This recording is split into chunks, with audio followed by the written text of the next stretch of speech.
اسلام در این مردم ریشه داره. 1400 ساله که این مردم مسلمانه. این مردم رو در 20 سال کس کافر نتونست، حالا کافر نمیشه.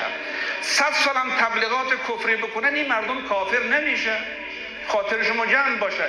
اسلام در افغانستان یک درخت شده است که ریشهش به آب رسیده، شاخهاش برگبار نشیده است. این مردم که کافر نمیشن.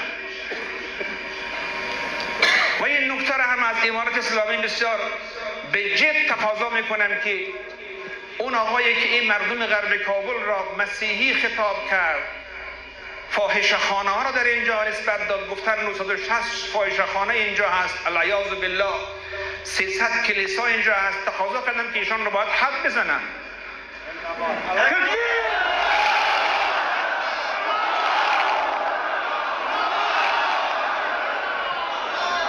از ایران اسلامی خواستم که عیسی مداری را حد بزنید. ایشان نسبت قند داده به زنان مؤمنه، نه به یک زن، نه به 100، نه به 1000، به کل زنان غرب کابل نسبت فحش و فاحشه را داده است، نسبت زنا را العیاذ بالله داده است و این مردم را کافر خوانده است. نسبت کفر و قتل نسبت کمی نیست. او باید حد بخورد، باید دفترش بسته شود. دیگه ما برای تیگان باید اجازه فعالیت ندهیم. ببینید شما، من عرض میکنم از 300 کلیسا یک کلیسا را ثابت کنند من جایزه میدم.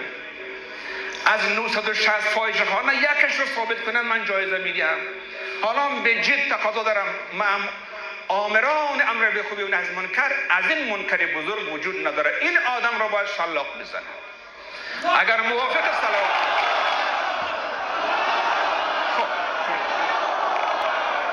منکر بزرگ وجود نداره. این آدم را باید شلاق بزنه.